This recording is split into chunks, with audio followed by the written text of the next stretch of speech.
Praise Lord. ദൈവമക്കളെ, നമ്മുടെയൊക്കെ ക്രിസ്തീയ ജീവിതത്തിൽ ചിലപ്പോൾ നമ്മൾ തെറ്റും കുറ്റം ഒന്നും ചെയ്യാതിരുന്നിട്ടും ചിലതൊക്കെ കേൾക്കേണ്ടി വരും, ചിലതൊക്കെ സഹിക്കേണ്ടി വരും. അതൊക്കെ നമ്മുടെ ജീവിതത്തിൽ ദൈവീക പദ്ധതിയിലേക്ക് ഉള്ള ഒരു യാത്രയാണെന്ന് മാത്രം നമ്മൾ മനസ്സിലാക്കുക. കർത്താവിൻ്റെ വചനം പറയുന്നത് പോലെ ദൈവത്തെ സ്നേഹിക്കുന്നവർക്കും നിർണയപ്രകാരം വിളിക്കപ്പെട്ടവർക്കും സകലവും നന്മയ്ക്കായി കൂടി വ്യാപരിക്കുന്നു. ചിലതൊക്കെ കർത്താവ് നമ്മുടെ ജീവിതത്തിൽ അനുവദിക്കുന്നത് ചില മേഖലകളിൽ നമ്മൾ ചെയ്യാതിരിക്കുന്ന കുറ്റത്തിനൊക്കെ നമ്മൾ സഹിക്കേണ്ടി വരും.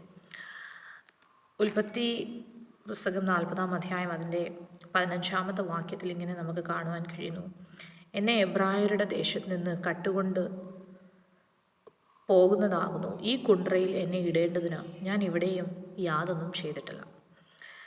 നമുക്ക് ഈ പശ്ചാത്തലം വളരെ സുപരിചിതമാണ്. യോസേഫ് കാരാഗൃഹത്തിലായിരിക്കുമ്പോൾ തൻ്റെ കൂടെയുള്ള 2 പ്രിയപ്പെട്ടവർ സ്വപ്നം കാണുന്നു. അങ്ങനെ പാനപാത്ര വാഹകനോട് ആ സ്വപ്നത്തിൻ്റെ വ്യാഖ്യാനമൊക്കെ യോസേഫ് പറഞ്ഞിട്ട് തന്നോട് പറയുകയാണ്: നീ എന്നെ ഒന്ന് ഓർക്കണം, രാജാവിനോട് എൻ്റെ കാര്യമൊന്ന് ഓർമ്മിപ്പിക്കണം, എന്നോട് ദയ തോന്നണം, എന്നെ ഇവിടെ നിന്ന് വിടുവിക്കണം എന്ന് പറഞ്ഞിട്ട് താൻ പറയുകയാണ്: ഞാൻ ഇവിടെ വരുവാനും അല്ലെങ്കിൽ ഈ ഒരു കാരാഗൃഹത്തിലാകുവാനും ഞാൻ ഒരു കുറ്റവും ചെയ്തിട്ടില്ല.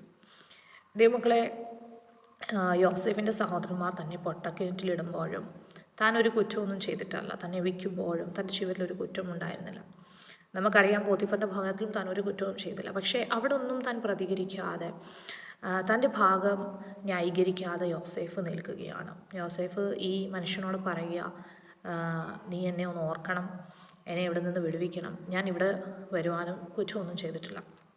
നമ്മുടെയൊക്കെ ജീവിതത്തിൽ പലപ്പോഴും ഇങ്ങനെയൊക്കെയുള്ള സാഹചര്യങ്ങൾ കടന്നു വരും. യേശു കർത്താവിനെക്കുറിച്ച് യെശയ്യാ പ്രവാചകനിലൂടെ ഉള്ള ദൈവീക പ്രവചനത്തിൽ നമുക്കിങ്ങനെയാണ് കാണുവാൻ കഴിയുന്നത്: അവൻ സാഹസമൊന്നും ചെയ്യാതിരുന്നിട്ടും, അവൻ്റെ വായിൽ വഞ്ചനയൊന്നുമില്ലാതിരുന്നിട്ടും ദുഷ്ടന്മാരോട് കൂടെ ശവക്കുഴി നൽകി. Praise Lord. യേശു കർത്താവിൻ്റെ ജീവിതം നമ്മൾ നോക്കുമ്പോൾ കർത്താവും പലയിടങ്ങളിൽ മൗനമായിരിക്കുകയാണ്. കർത്താവ് ഒരു കുറ്റവും ചെയ്തിട്ടില്ല.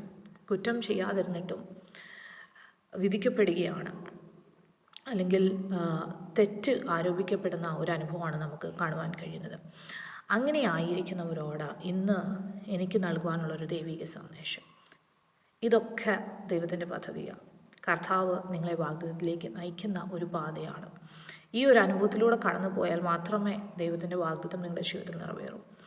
ആ കാരാഗൃഹത്തിലായിരുന്നത് കൊണ്ടാണ് യോസേഫിന് ഒരു രാജസ്ഥാനത്ത് എത്തുവാൻ കഴിഞ്ഞത് എന്നതുപോലെ ഇന്ന് നിങ്ങളായിരിക്കുന്ന ചില കാരാഗൃഹങ്ങളൊക്കെ കർത്താവ് നിങ്ങളെ നിങ്ങളുടെ ജീവിതത്തിൽ ദൈവം നൽകിയിരിക്കുന്ന വാഗ്ദത്തത്തിലേക്ക് കടത്തിവിടുന്ന ഒരു പാതയാണ്. അതുകൊണ്ട് നിരാശപ്പെടേണ്ട. കർത്താവ് എല്ലാം നന്മയ്ക്കാക്കി ചെയ്യും.